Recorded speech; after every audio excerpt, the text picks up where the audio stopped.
Hey everybody, I'm your host Mike Downer, and this is episode 1 of Beyond the Crust with Carrie Peterson, the owner and the man behind Northern Lights Pizza. How you doing today, Carrie? I'm just stinking dandy. How are you doing, Mike? Hey, I'm doing great. Just happy to be here talking to you about some of the best pizza in town. I'm a huge fan, so this is going to be an easy one for me. Yeah, I've been chomping this pizza for over 30 years, and I don't get tired of it. I can't. It's It's just it's one of the best, buddy. And I lived in New York for a year. So hey, do me a favor. Could let me know a little bit about who Northern Lights Pizza is and why the Des Moines and the Des Moines area should trust you with their pizza. well, we started. Well, this is our third pizza place. The first two failed, but we started in 1995 with just $3,000 in a dream and just a lot of hard work. Um, I'm just born and raised here. Little bit of backstory. My growing up on the South Side in what's known as quote unquote Little Italy. Yeah. My mom was a really good Italian cook, and I learned from her what good Italian should taste like. And um, I got involved in the pizza business, and I thought, I can make a way better pizza than these fools can. And so I just went off on my own and um, starting selling pizzas door to door and until it took off. So you started door to door. That's so there's a rumor out there that you actually had to borrow that $3,000 that you mentioned. Yes. Yeah. Well, the first two failed. And so, it's hard enough to start a restaurant. It is. 85% failed the first year. And so now for my first two did fail in whatever. Not going to go into all that story, but they did Sure. fail. And so now you're starting with not only no money, but you're in the hole. So that's a lot harder to dig out of that. 100%. So yeah, No, to I sort of get just that. to borrow $3,000 and get that thing off the ground again it took a lot of sweat. $3,000 and 5 years of working 17, 18-hour days. That's dedication right there. But you've turned it into an institution in Des Moines, which you should be very proud of. So I don't think you do this all by yourself, do you? Oh Don't heavens you have a no. little partner in crime in this? Hey, I Sandy. do. I do. My wife, I wouldn't be where I am without her. She's amazing. Um, that's why it's Carrie and Sandy. There's no way I would do it without her, and there's no way she'd do it without me. So it's a team effort for sure. So how did you guys fall in love with pizza and or how did you get her to fall in love with pizza? Because obviously with your Italian background, you've been in love with it your whole life. And what drove you the two of you to even start a pizza company in the first place? Well, she didn't so much fall in love with pizza. She fell in love with me, which was her first big mistake. Um, then as far as I was already in pizza when I met her.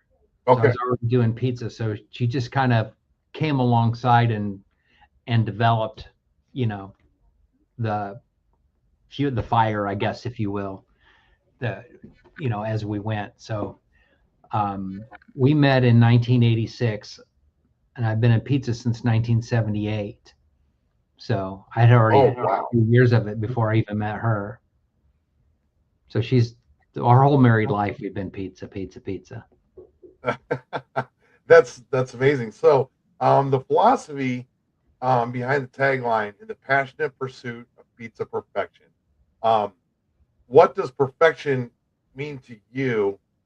And is that in every dough batch? I mean, give me kind of the history and the story behind your tagline there.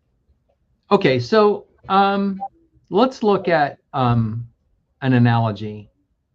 Okay, If you're going to build, the word perfect actually kind of means complete. I mean, as good as you can get something to be. you bet. That's the goal. So we're on a passion pursuit of making every pizza as good as it can possibly be. Now, the crazy thing is there's no accounting for taste. Like you said, you grew up in New York, and people from New York think that they have the edge on what's good pizza. I know good pizza because I'm from New York. Well, everybody's mom makes the best spaghetti, right? So there are people from St. Louis that swear by a company down there that has 100 some odd stores. But if you don't grow up in St. Louis, you can't stomach that pizza. It's disgusting. Right. But if you're from St. Louis, that's the bee's knees. So what you eat growing up is what you set the bar by. Yep. Now, personally, I've been to New York, and New York needs our pizza because you cannot find a good pizza in New York. Now, that's my opinion. I only lived there for a year and a half, about 2 years. So regardless, what's good to us may not be the best to another person. That's all I'm trying to say. For years, I thought I could make the best pizza in the world. And then eventually I got, a little humble, I guess, and learned that there are people that don't like chocolate. There are people that put anchovies on pizza on purpose. They're all between that. You can get whatever, I know people that eat raw hamburger and raw oysters. No, not me. Okay. So when I say a perfect pizza, I'm saying to my taste, where I grew up. Now, hundreds of thousands of people agree with me because we sell hundreds of thousands of pizzas a year, and obviously people eat them again and again, so they obviously like it. But then again, there are people that will eat other places. I know people that don't like our pizza. But my goal is to make the best I know how with the best possible real ingredients that can be found. For example, you have to have in pizza, you have to have three basics. You have to get those right. You have to have a good crust, a good sauce, and a good cheese. Okay. Okay. Now, the better the toppings are you put on there, that's just icing on the cake. But if you can't make a good cheese pizza, it doesn't matter what you put on it. That makes sense. I never thought of it that way. Yeah, that's just the reality. So to us, the foundation is the crust, the tasty crust. Okay. And so I also spent years as a baker, and I love baking. I love making bread. And so what I did is I took a really good homemade Italian bread recipe, tweaked it a little bit to give it a little more, make it a little more flexible. It's all we did, just to make it a little more so you can slap it out. Okay. And we make pizza on homemade bread. That is the biggest difference between our crust and everyone else's. Is ours, it's natural use, it's homemade bread. So then there's a good base sauce. We use specific kind of tomatoes, only Italian spices. We don't add sugar or chemicals or anything yucky like that. I like real food. Now, the next thing is important is the cheese. There's a lot of cheese out there, and there's a company out there who's known to be the the Cadillac of the industry. Okay. And when they came one day, they wanted our business, so we had them come and do what's called a cutting. So they brought their cheese, and they had different things that they look at, like pull, how it browns, how it spreads, how long it holds under a heat rack if you're going to do that all these different criteria. And so we did a blind cutting. The only people that knew which pizza was which was the people in the kitchen that made it. We were serving A and B. Okay. None of us had a clue which was which. And we did all the taste testing and pulling and blah, all the little criteria. And every person to a man picked our cheese over this Cadillac, including the Cadillac dealer. So our cheese is all made by one specific farmer's co-op in Wisconsin. It's the only cheese that we put on our pizza. And it's whole milk cheese, which is a higher fat content. It's more expensive to put on a pizza. It's 50% whole milk lots and 50% provolone. So it's a blended cheese, and it's got phenomenal flavor and consistency. Like I said, it's all coming out of one farmer's co-op.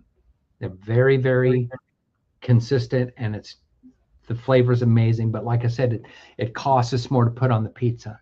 However, it is the best cheese there is. I would have to agree. Again, I've eaten your pizza a lot. I mean, everything you're saying to me clears up a lot of my questions. That's amazing on bread. That's a lot of good information here today. So So you got your pizza perfection going, which I completely agree with. Again, being a customer myself, I can agree with everything you're saying. Um, so tell me a little bit about your growth story from just one pizza place to now you have a chain um, uh, around the metro. And tell me kind of the whole growth story and where all you're located now, Gary. Well, again, we started with one location. Um, it says we took over a failed pizza place, but the failed pizza place was already mine. It had just failed. And Okay. so we had to start over again, borrowed the money and started up from scratch. That was in 1995. And, we just worked. I worked from 9 in the morning till 2 in the morning was a short day. So I'd be in the shop at 9 a.m. and then 2 a.m. would go home, get a little rest, get my kids to school at 8 o'clock in the morning, start over. Um, and I did that 7 days a week for 5 years. Okay. Um, Most people wouldn't do that. It's too No. much, and it was very tiring. If I stopped moving, I fell asleep. It was a rough time, but that's what you had to do to succeed. So that was 1995. 1997, we opened a second location. So Okay. we dug ourselves out of the hole and had enough scratch to open a second location.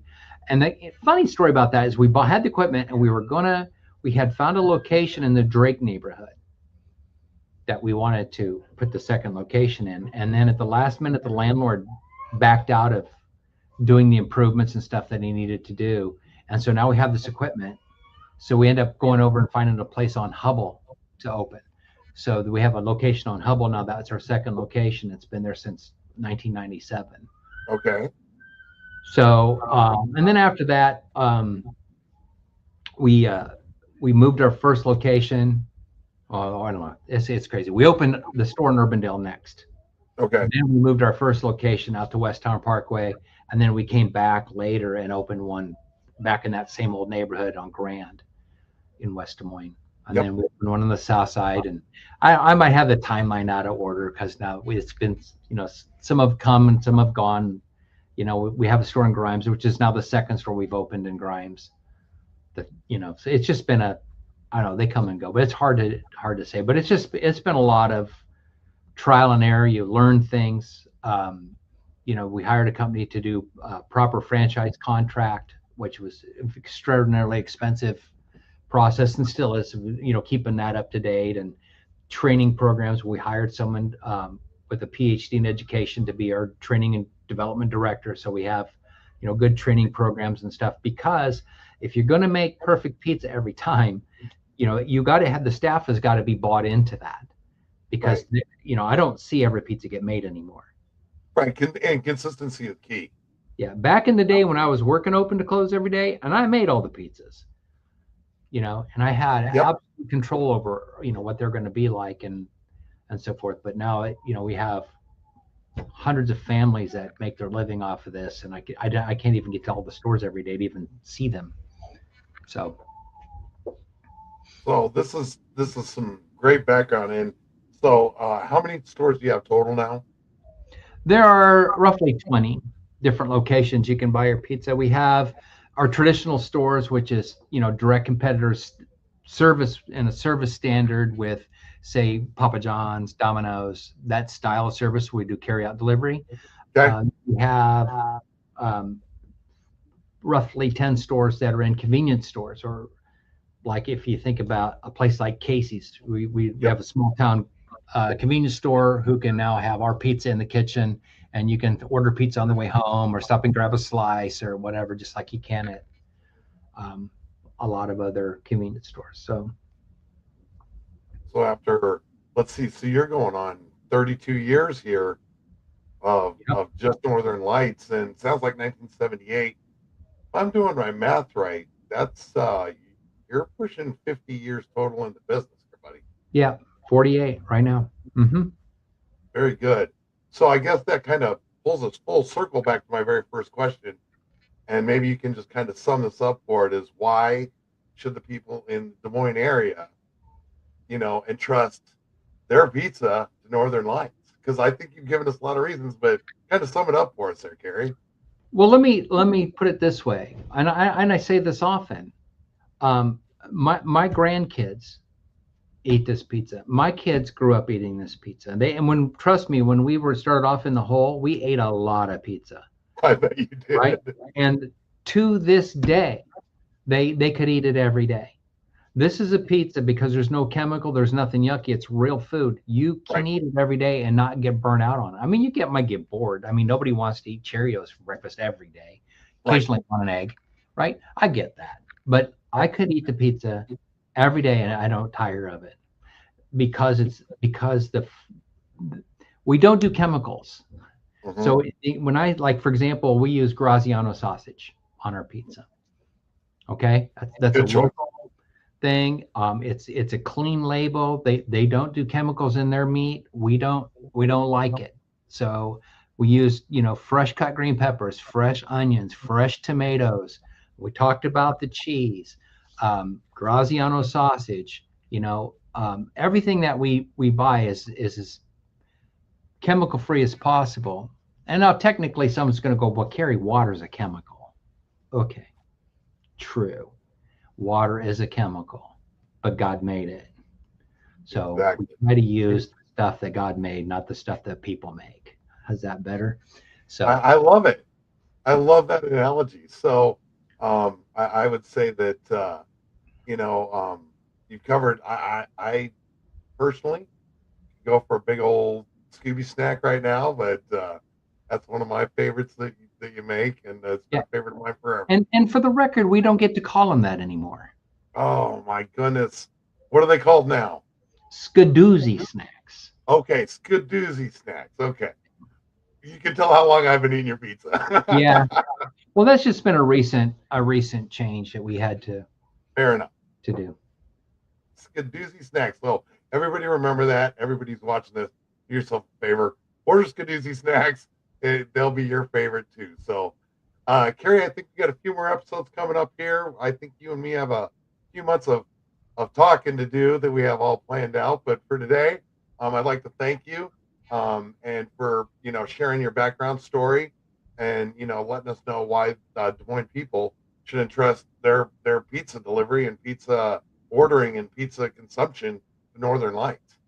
Yeah, we appreciate it. And like I said, I don't know. I still eat it several times a week, and I just sometimes I just crave it. So you'll love it. Everybody If you else haven't will tried too. it, Just you need to. 100%. Thanks a lot, Carrie. We'll talk here soon. All right, sir. Thank you.